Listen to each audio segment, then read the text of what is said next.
ఇది big update. ఇది actually HMPV virus కి సంబంధించి కేంద్ర సర్కార్ అండర్లో ఉండేటువంటి ఐసీఎంఆర్ కూడా నిర్ధారణ చేసింది. భారత్లోకి హెచ్ఎంపీవీ వైరస్ ప్రవేశించినట్టు ఇప్పుడు ఐసీఎంఆర్ఏ ప్రకటించిన పరిస్థితి కనిపిస్తోంది. మార్నింగ్ ఓన్లీ ఒక 8 నెలల పాపకే ఈ హెచ్ఎంపీవీ వైరస్ సోకింది అని అనుకున్నారు. కానీ కాదు, ఇప్పుడు 2 చిన్నారులకి హెచ్ఎంపీవీ వైరస్ సోకినట్టుగా ఐసీఎంఆర్ ప్రకటించిన పరిస్థితి కనిపిస్తోంది. వీళ్లకు టెస్టులు చేసిన తర్వాతనే చైనా నుంచి వచ్చినటువంటి హెచ్ఎంపీవీ వైరస్ సోకినట్టు ఇప్పుడు ఐసీఎంఆర్ఏ నిర్ధారించిన పరిస్థితి కనిపిస్తోంది. కరోనా వైరస్ సోకినప్పుడు కూడా ఐసీఎంఆర్ ఏవైతే గైడ్ లైన్స్ ఇచ్చిందో వాటినే ఫాలో చేస్తూ వచ్చాం. ఐసీఎంఆర్ ఏదైతే చెప్పిందో వాటినే దేశ ప్రజలందరూ కూడా పాటించిన పరిస్థితి కనిపిస్తోంది. అట్లాంటి ఐసీఎంఆర్ఏ ఇప్పుడు నిర్ధారణ చేసింది. హెచ్ఎంపీవీ వైరస్ ఇప్పుడు భారత్లోకి ఎంట్రీ ఇచ్చింది. అది కూడా ఒక చిన్నారి కాదు, 2 చిన్నారులకు సోకింది. అది కూడా బెంగళూరుకి సంబంధించిన ఇద్దరు చిన్నారులకు సోకినట్టుగా ఇప్పుడు ఐసీఎంఆర్ఏ నిర్ధారణ చేసిన పరిస్థితి కనిపిస్తోంది. కానీ వీళ్లకు ఎక్కడ కూడా ఇంటర్నేషనల్ ట్రావెల్ చేసినట్టుగా ఎక్కడ కూడా నిర్ధారణ కాలేదు. అంటే అంతర్జాతీయ ప్రయాణాలు ఎక్కడ కూడా వీళ్ళు చేసినట్టుగా రికార్డ్స్ లేవు. అంతర్జాతీయ ప్రయాణాలు చేయనప్పటికీ కూడా ఈ చిన్నారులకు మరి హెచ్ఎంపీవీ వైరస్ ఎలా సోకింది అనేసే ఇప్పుడు ఆందోళన నెలకొంటోంది. అండ్ భారత్లోకి ఇప్పుడు హెచ్ఎంపీవీ వైరస్ స్ప్రెడ్ అయింది అన్నటువంటి వార్త ఇప్పుడు చాలా మందిని భయాందోళనకు కూడా గురి చేస్తున్న పరిస్థితి కనిపిస్తోంది. ఎందుకంటే చైనాలో ఇది చాలా ఫాస్ట్గా స్ప్రెడ్ అవుతోంది. భారత్ అంటే 140 కోట్ల జనాభా ఉన్నటువంటి భారత్లో ఇప్పుడు హెచ్ఎంపీవీ వైరస్ స్ప్రెడ్ ఎలా ఉండబోతోంది? మరి బెంగళూరులోకి ఆల్రెడీ ప్రవేశించింది. ఒక్కరికే అనుకున్నాం, ఇప్పుడు 2 చిన్నారులకు సోకినట్టుగా చెప్తున్నారు. మరి ఇక్కడి నుంచి ఇంకెంతమందికి అది స్ప్రెడ్ అయి ఉంటుంది ఏంటి అనేది ఇప్పుడు ఆందోళన కలిగిస్తోంది. ఇప్పుడు కేంద్ర సర్కార్ ఏమైనా ప్రజలందరినీ ఉద్దేశించి ఏమైనా చెప్పబోతోందా? ఏమైనా వార్నింగ్స్ ఇవ్వబోతోందా? ప్రిపేర్డ్నెస్గా ఎలా ఉండాలి అనేది చెప్పబోతోందా అనేది అందరూ కూడా ఎదురు చూస్తున్న పరిస్థితి అయితే కనిపిస్తోంది. ఇప్పుడు భారత్ ప్రజలు ఏదైతే భయపడ్డారో, చైనాలో విపరీతంగా వ్యాపిస్తున్నటువంటి ఈ హెచ్ఎంపీవీ వైరస్ ఇప్పుడు భారత్లోకి కూడా ప్రవేశించింది. బెంగళూరులోని 8 నెలల చిన్నారే కాదు, ఇంకో పాపకు కూడా ఇప్పుడు హెచ్ఎంపీవీ వైరస్ సోకినట్టుగా ఐసీఎంఆర్ఏ నిర్ధారించిన పరిస్థితి అయితే కనిపిస్తోంది. సో ఈ హెచ్ఎంపీవీ వైరస్కి సంబంధించిన సిమ్టమ్స్ ఏంటంటే ఫ్లూ, ఇతర శ్వాసకోశ ఇన్ఫెక్షన్స్ ఏవైతే ఉంటాయో అవే ఎక్కువగా బయటపడుతూ ఉంటాయి. అండ్ ఎవరికైతే వైరస్ తీవ్రత ఎవరికి ఎక్కువగా ఉంటుంది అని అంటే బ్రాంకైటిస్ అండ్ నిమోనియాకు ఇది దారి తీయొచ్చు అని కూడా చెప్తున్నారు. అంటే హెచ్ఎంపీవీ వైరస్ సోకినటువంటి వాళ్ళకి ఈ శ్వాస తీసుకోవడంలో ఇబ్బంది నెలకొంటుంది అని ఇప్పుడు ఐసీఎంఆర్ కూడా హెచ్చరించిన పరిస్థితి కనిపిస్తోంది. అమెరికాకు చెందిన centres for disease control and prevention ప్రకారం ఎవరికి ఈ వైరస్ ఎక్కువగా వస్తుంది అని అంటే చిన్నారులు, వృద్ధులు, బలహీనమైన రోగ నిరోధక శక్తి ఎవరికైతే ఉంటుందో, అంటే రోగ నిరోధక శక్తి ఎవరికైతే చాలా తక్కువగా ఉంటుందో వాళ్ళకే ఈ హెచ్ఎంపీవీ వైరస్ సోకుతోంది. ఈ వ్యక్తులు చాలా వరకు చాలా జాగ్రత్తగా ఉండాల్సిందే. నేను ఇంతకుముందు చెప్పినట్టుగా చిన్నారులు కావచ్చు, రోగ నిరోధక శక్తి ఎవరికైతే తక్కువగా ఉంటుందో వాళ్ళు అండ్ వృద్ధులు వీళ్ళు జాగ్రత్తగా ఉండాల్సిందే. దీన్ని బారిన పడకుండా ఉండాల్సిందే. వాళ్ళని వాళ్ళు కాపాడుకోవాల్సిందే అని ఐసీఎంఆర్ చెప్తున్నటువంటి పరిస్థితి అయితే కనిపిస్తోంది. సో ఈ వ్యాప్తిని నిరోధించడానికి ఏం చేయాలి అనంటే ఎక్కువగా అగైన్ కరోనా వైరస్ అప్పుడు ఎట్లయితే చేతులను శుభ్రంగా చేసుకున్నామో అది, అండ్ అనారోగ్యంతో ఉన్నవారితో కాంటాక్ట్లో ఉండొద్దు. ఎవరికైతే ఆల్రెడీ ఆరోగ్య సమస్యలు ఉన్నాయో వాళ్ళ దగ్గరగా ఎక్కువగా ఉండకుండా చాలా జాగ్రత్తగా ఉండండి అనేసి అయితే ఇవి 2 జాగ్రత్తలు అయితే చెప్తున్న పరిస్థితి అయితే కనిపిస్తోంది. సో ఇది ఇప్పుడు అందుతున్నటువంటి బ్రేకింగ్.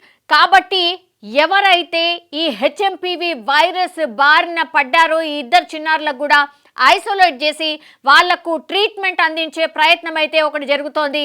ఇప్పుడు భారత్లోకి 2 చిన్నారుల ద్వారా హెచ్ఎంపీవీ వైరస్ అయితే భారత్లోకి ఎంటర్ అయింది. కానీ వాళ్లకు ఎట్లాంటి అంతర్జాతీయ ప్రయాణాలు చేసినటువంటి రికార్డ్స్ లేవు.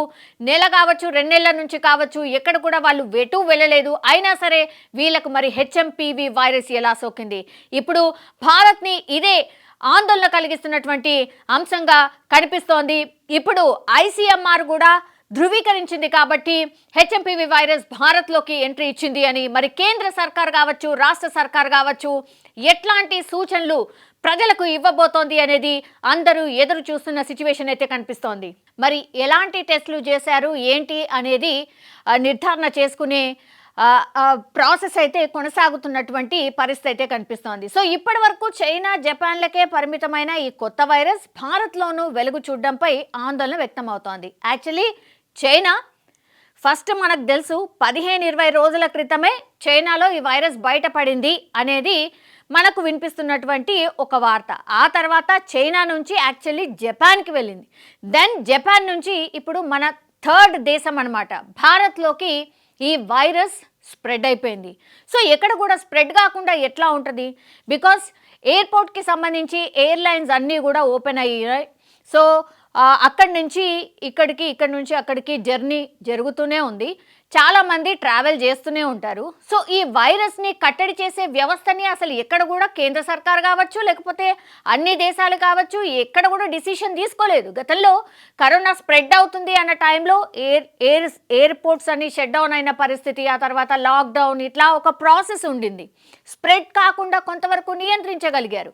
బట్ ఇప్పుడు అట్లాంటిది ఏమీ లేదు, అలాంటి డిసిషన్స్ కూడా ఏం తీసుకోలేదు. అండ్ ప్రభుత్వాలు కూడా చెప్తున్నాయి అంత భయపడాల్సిన అవసరం లేదు. యాక్చువల్లీ ఇది సీజన్, ఫ్లూ సీజన్ కాబట్టి ఇట్లాంటి వైరసెస్ వస్తూ పోతుంటాయి, ఇది అంత డేంజరస్ కాదు అనేటువంటి మాట కూడా చెప్తుంది. బట్ జాగ్రత్తలు అయితే తీసుకోండి, ఇది మాత్రం ఖచ్చితంగా చెప్తున్నటువంటి పరిస్థితి. ఇప్పుడు కేంద్రం అయితే అలర్ట్ అయిన పరిస్థితి. ఒకవేళ స్ప్రెడ్ ఎక్కువగా ఉంటే మరి ఏం చెయ్యాలి? బికాజ్ ఇది నిమోనియాకి సంబంధించిన సిమ్టమ్స్, అంటే ఊపిరితిత్తులకు సంబంధించిన సిమ్టమ్స్ కలిగి ఉంది హెచ్ఎంపీవీ వైరస్. కాబట్టి ఆక్సిజన్ ఎక్కువగా అవసరం పడుతుంది పేషెంట్స్కి అనేది డాక్టర్స్ చెప్తున్నటువంటి మాట. ఒకవేళ ఆక్సిజనే అవసరం పడితే మరి ఆక్సిజన్ సిలిండర్స్కి సంబంధించిన వ్యవస్థ, ఆక్సిజన్ సిలిండర్స్ గతంలో కూడా దొరక్క, హాస్పిటల్స్లో బెడ్లు దొరక్క కరోనా టైంలో డెల్టాకి సంబంధించిన స్ప్రెడ్ జరిగినప్పుడు చాలామంది చనిపోయినటువంటి సిచ్యువేషన్ ఉంది. మరి ఇప్పుడు నిమోనియాకి సంబంధించిన సిమ్టమ్స్ ఉంటున్నాయి కాబట్టి, ఇప్పుడు 8 నెలల చిన్నారికే సోకింది కాబట్టి మరి ఎట్లా?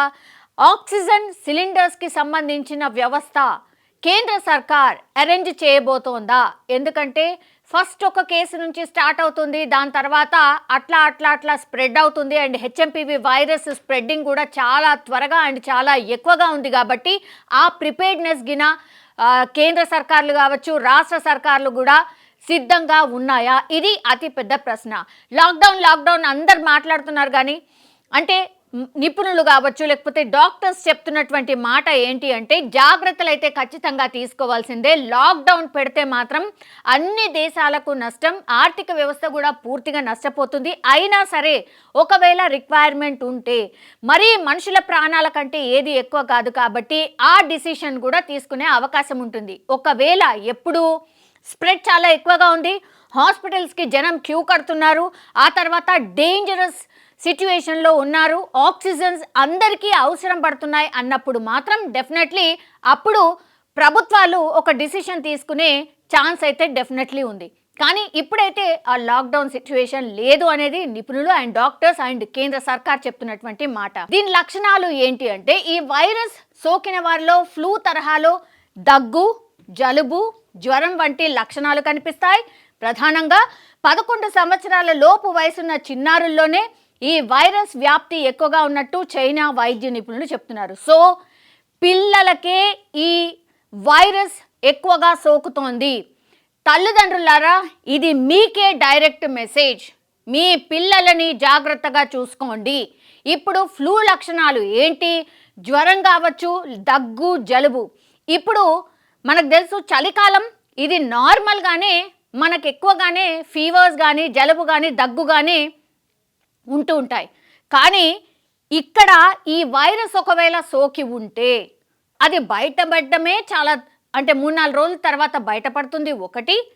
అండ్ ఫీవర్ కూడా ఎక్కువగా కనిపిస్తోంది. 103 డిగ్రీల ఫీవర్ ఖచ్చితంగా ఉంటుందట. ఇది గుర్తుపెట్టుకోవాల్సిన అంశం. పిల్లల తల్లిదండ్రులు యాక్చువల్లీ 11 ఏళ్ల లోపు పిల్లలకు ఎక్కువగా సోకుతుంది. కాబట్టి పిల్లల తల్లిదండ్రులు ఎవరైతే 11, 12 సంవత్సరాల వరకు అంటే పుట్టిన నుంచి 11, 12 సంవత్సరాల లోపు పిల్లలకే ఈ వైరస్ ఎక్కువగా సోకుతోంది. కాబట్టి చైనాలో ఇదే జరుగుతోంది. కాబట్టి సో భారత్లో కూడా ఇదే సిమ్టమ్స్, ఇలాంటి వైరస్ పిల్లలకే ఎక్కువగా సోకే అవకాశం ఉంటుంది.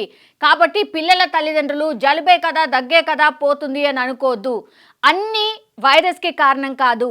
అయినా సరే ఒకవేళ మీ పిల్లాడికి కానీ పిల్లకు కానీ ఒకవేళ 3-4 రోజుల నుంచి కూడా అదే జలుబు, అదే దగ్గు అండ్ జ్వరం తగ్గట్లేదు అంటే దయచేసి వెళ్ళండి, డాక్టర్ దగ్గరికి వెళ్ళండి. డాక్టర్ దగ్గరికి వెళ్ళి మరి వాళ్ళు ఏం టెస్ట్లు సజెస్ట్ చేస్తారు ఏంటి అనేది చూడండి. చాలామందికి తెలీదు. ఒకవేళ ఇట్లా జలుబు, దగ్గు అండ్ జ్వరం తగ్గకపోతే మరి ఏం టెస్ట్ చేయించాలి ఏంటి అనేది కూడా ఎవరు చెప్పనటువంటి సిచ్యువేషన్. అగైన్ మరి కరోనా లాంటి టెస్టే చేయించుకోవాలా? అట్లాంటి ల్యాబ్స్ ఏవైనా అవైలబుల్ ఉన్నాయా? మరి చిన్నారికి సోకినప్పుడు ఎట్లాంటి టెస్ట్ చేసిండ్రు?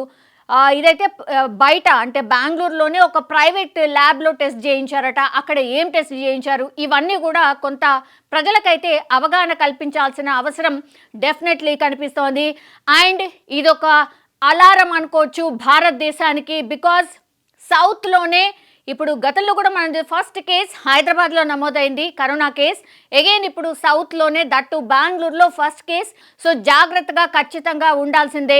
భారత్లోకి హెచ్ఎంపీవీ వైరస్ ప్రవేశించింది కాబట్టి ఏవైతే నిపుణులు సూచిస్తున్నారో వాటిని ఖచ్చితంగా పాటించాల్సిందే అనేది ఒకలాంటి హెచ్చరిక అనుకోవచ్చు.